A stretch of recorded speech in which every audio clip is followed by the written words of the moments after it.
Imagine hearing this from your own team principal. We only run 2 cars because the rules force us to. This project was created for Max. That's how Sergio Pérez was welcomed at Red Bull. And now, on the verge of returning to F1 with Cadillac, he is laying everything out. The psychologist paid out of Marco's own pocket. The day Max refused to help him in Brazil. And why being Verstappen's teammate is, in his words, the worst job in Formula 1. What was really happening inside the most dominant team of the recent era? Sergio Pérez is not just venting about a former job. He is describing from the inside how a Formula 1 team built around a single man actually works. And when that man is Max Verstappen, the price you pay to sit in the car next to him goes to another level. What is at stake here is not just Checo's reputation or Max's image. It is understanding the team model that dominated F1 from 2021 to 2024, wrecked the confidence of several teammates in the other garage, and is now having its story rewritten by someone who lived it on his own skin. The core question is simple and brutal. Why does Sergio Pérez call the worst job in Formula 1 exactly what any driver would dream of having? The seat next to the most dominant driver in the best car on the grid? Let's break this down layer by layer. The promise made on day 1, the environment built around Max, the psychologist's role, the explosion at Interlagos 2022, the peak in 2023, the collapse in 2024, and what all of this says about Red Bull's future. On the surface, Checo's story at Red Bull looks perfect. End of 2020. He saves his career with that improbable win in Sakir, gets fired by the future Aston Martin and suddenly lands in the team that is about to dominate F1. It is a luxury rescue. He goes from, without a seat, to Verstappen's teammate. Except, according to him, the tone was set in that very first conversation with Christian Horner. No speech about 2 equal drivers, same opportunities. The line Perez recalls changes everything. We are going to race with 2 cars because we have to race with 2 cars, but this project was created for Max, he is our talent. That detail is crucial. Red Bull was not hiring a co-leader. They were hiring one piece in a system designed to maximize a single sporting and commercial asset, Max Verstappen. And that has a direct impact on everything, from how the car is designed to how the team reacts when the second driver does too well or too badly. Technically, the car itself was already a message. Very strong front end, edgy rear, aggressive behavior on corner entry. A dream for Max, who lives right on the grip limit, and a nightmare for anyone who needs a bit more stability to trust the car. With the ground effect regulations in 2022, that only became more extreme. And then comes the first question every fan asks. Hang on, Checo is a top driver, experienced, a race winner. Why doesn't he just adapt and get on with it? Because it is not just about adapting your driving style. It is adapting your style knowing that any attempt to move the car closer to what you need runs into an internal dogma. The car is built for Max. And more than that, the entire system is calibrated to protect that status. In the first races of 2021, Perez does not deliver the results that were expected. 4th, 5th, a few mistakes, a normal learning curve.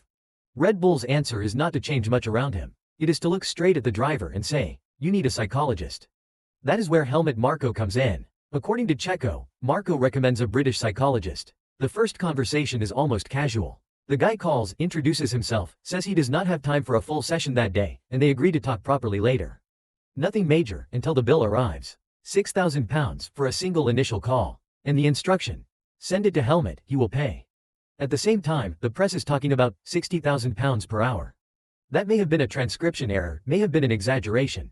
The exact number here matters less than the message. The team sees huge value in investing in the driver's mental side, but treats that investment as something almost separate, an outside fix, paid out of Marco's pocket. Perez himself sums it up with irony. That is how we lasted 3 years, cured by the psychologist. While he jokes, he also admits it helped. The results started to come, especially in 2021 and then again early in 2023. But there is a breaking point in this story, and it has a time and a place. Brazil, 2022. Go back mentally to Interlagos. The season is basically decided. Verstappen is already champion, Red Bull is dominant. But there is still one fight open. The battle for runner-up between Perez and Leclerc. On track the team does what any team would do. They use the faster car, the champion's car, to help the other driver score points. The order is clear. Max, give the position back to Checo. Max says no. Live, to the whole world. I have already told you my reasons. Do not ask me that again. The team has no answer. Checo's runner-up spot slips to Ferrari, and for the first time the whole world sees something that was already obvious internally. The center of gravity for decision-making inside Red Bull is crystal clear, and it is not the pit wall. Years later, explaining that episode, Perez drops a key line. There was something in Brazil that he kept inside himself and never let out. We had already spoken about it before and we thought it was over. The whole team felt the same. That is why we were surprised when he brought it back. He does not go into detail. He does not say, it was because of Monaco. He does not confirm the rumor about a deliberate crash in 2022 to secure pole. But the subtext is obvious. There was an old resentment, supposedly resolved internally, that Max held onto, and he chose to settle that score precisely when his teammate needed him to secure second in the championship. That reinforces Checo's other big revelation, the idea that Verstappen has two personalities. Max is a great person, but when he gets behind the wheel, something changes. He transforms and becomes a different person. Out of the car, he is approachable, a good guy. In the car, he is closed off, intense, he holds on to grudges and picks his moment to release them. Here it is worth pausing for a second. Does that make Max a villain? Not necessarily. The greatest champions in F1 often have exactly this trait of almost being two different people, the individual and the competitive machine. Schumacher, Senna, Alonso, they all had moments when they put their own interest above any team narrative. The difference is how the structure around them deals with that. In Red Bull's case, what Perez is effectively saying is this. From day one, the team accepted that Max's competitive side, with all its genius and all its difficulties, is the center of the universe. And everything around it, including the second driver, exists to orbit that. And that is where Checo's heaviest line makes sense. Being Max's teammate at Red Bull is the worst job there is in Formula 1. I knew what I was facing, since the project was made for Max. Look at the paradox he describes with another line. At Red Bull, everything was a problem. If I was faster than Max, it was a problem. If I was slower, it was a problem too. That is the psychological dead end. The team hires you to be good enough to support the project, get in the way of the rivals, hold position in race strategy. But the moment you threaten the main character, whether in pace or in points, the tension spikes. And if you fall too far behind, all the criticism lands on you. That scenario explodes in full view in 2023. At the start of that year, Checo lives his peak at Red Bull. Wins, close fights in qualifying, the feeling that, for a few moments, he might actually trouble Max in a championship. It does not last. The Dutchman tunes the car even further to his own liking, hits an absurd level of performance, and everything goes back to normal. Verstappen disappears at the front and Perez becomes the runner-up who always looks like he is underperforming. On track, the numbers show clearly how hard it is to face Max in the same machinery. But behind the scenes, what Checo is revealing is the mental cost of that situation. He speaks openly about that 2024 phase when he would sit in the RB and think. When you have a car where you are thinking about what is going to happen, what it is going to do, in which corner you are going to crash, you cannot go fast. That detail is fundamental. The base of performance in modern F1 is confidence. The driver has to believe the car will react in a roughly predictable way to throw it into the limit. If instead of hunting for the next tenth you go into the corner thinking, what is this car going to do now? You lift earlier, you brake sooner, you hesitate. In which team is that less acceptable than at Red Bull alongside Verstappen? In none. And of course, the results fall off a cliff. In 2024, Perez finishes only 8th in the Drivers' Championship, miles away from his runner-up spot in 2023. The external criticism ramps up, the internal pressure too, and the confidence disappears. And remember the psychologist? What started as something that worked, that brought results, becomes almost an uncomfortable mirror. The results started to come. In the end, the call worked. And then, in the last years, it got to the point where I would say, well, maybe I really do need help, the results are not coming. In other words, he starts out treating psychology as an extra resource and ends up doubting himself so much that he thinks the problem lies exclusively in his own head, even in a context where the car is tuned to someone else's style. The environment is asymmetric and his teammate is one of the rawest talents of the modern era. There is an important strategic insight here that very few people talk about. Red Bull does invest in mental support, yes. But in Checo's version of the story, they attack the symptom, not the cause. They provide a psychologist but keep the development philosophy 100% centered on Max.